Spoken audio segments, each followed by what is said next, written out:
today, through this video, to record a long video for you, to explain the round shape in the picture. Why is it round? Because our entire skull is round. No matter how the dynamic changes, the shape of the skull remains unchanged. It's all a sphere. Then we need to find 5 points to establish the facial shape. This point, which is at this protruding position. This position is called the vertex. On both sides, there are temporal bones. According to the character's dynamic, it's a dynamic of left low and right high. So we set the drum point to be left low and right high. The facial features of this character is relatively long and sharp, and at this position, this position is also a drum point, is called the mandibular angle. This is point number 1. This is point number 2. I'm using an HB pencil now. This position is the lower jaw angle. This explains the several major bulges of his character. And then his ears. We directly bring out his ears. It must be here. The image of this character, the ears are sharp, but not particularly long.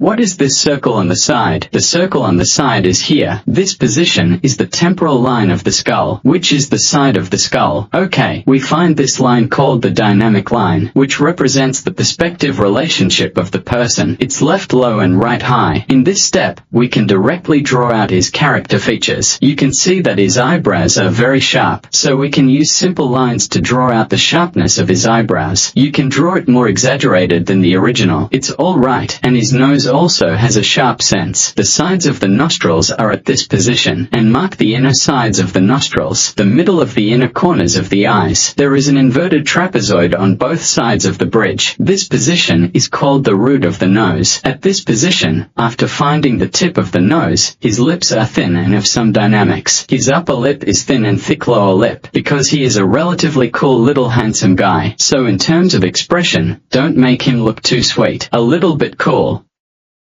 A cold and icy feeling. As for the corners of the mouth, the downward angle should be a little smaller, because the more the corners of the mouth, the greater the angle, the sweeter he looks. He is not sweet at all, right? He's not sweet at all. So we just need to draw it directly. Just make it look cold. What are the characteristics of his eyes? With a slender shape, so you need to bring out his slender feeling, the direction of the eyeball to the lower right. You must consider the direction and position of the eyeball. Then this position corresponds to this point. Find the inner corner of this side, and the lower eyelid. Look at this side of the eyeball is also looking in this direction. So when we determine the position of the eyeball, we must consider the character's sense of direction. This position is called the frontal eminence. This position is a bulging bump. At this position, we draw 3 points in a line, which is the side of the face. At this position, find the position of the neck.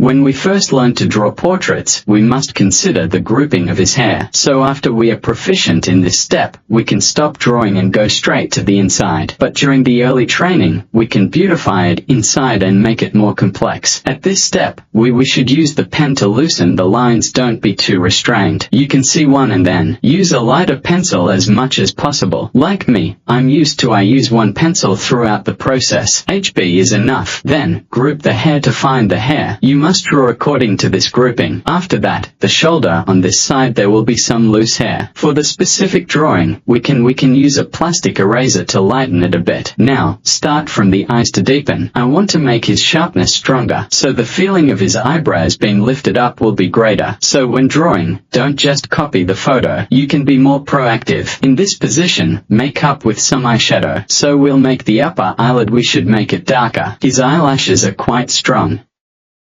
This position is the inner corner of the eye, and the eyelashes to the eyelid. The lower eyelid's tear trough has also been painted. This position is a little darker. After finishing this side of the eye, we draw the left side. Show the ups and downs of his brow bone. To show it, the eye socket is relatively deep, so we need to paint the eye socket. When applying it, we need to follow the shape. The shape should follow the structure. Then, at this position, we need to shape the eyeball, and the eyelashes on the lower eyelids should be drawn out. Then use your hands to gently smear the color to bring out the texture of the skin. Then, for the nose, pay attention to its width. At this position, apply the color in large areas and unify the color of the entire dark part, the overall atmosphere. Use your hands on the face, gently apply the color to the face. The philtrum and upper lip are very thin. This position is called the superior nasal oblique muscle. This position is the side of the face. Just add some color directly.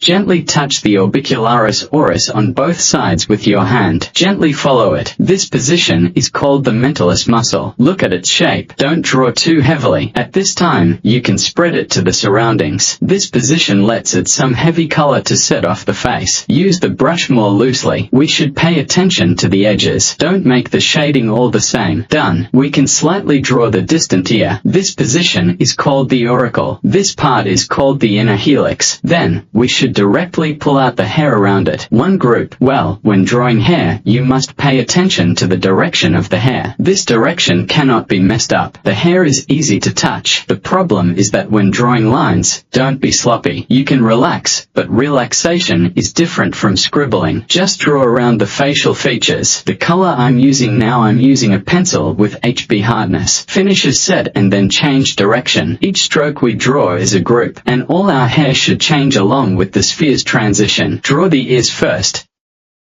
My usual painting steps are to draw the facial features first. After drawing the facial features, spread out to draw. We should push out these heavy colors. In fact, this color of HB pencil can be very dark. The hardness of this pencil is related to the weight, but it doesn't have an absolute relationship. Just like carbon lead, it's not about heavy black and light, but soft, medium, and hard. What does soft, medium, and hard represent? The degree of lead hardness of the pencil has a certain relationship with its darkness, but it's not particularly significant. You can also draw heavily with hard pencils and charcoal. You need to control the shape of this position and finish the edges. Don't draw it too soft. It looks better to be heavier. It looks good to seal the shape. Don't seek that kind of relaxed effect. It doesn't look good if you can draw people. Bring out the surrounding broken hair. What? Now let's add hair to this area. Start from the position closest to the facial features. Start to add. Don't draw too much. Just a simple gesture.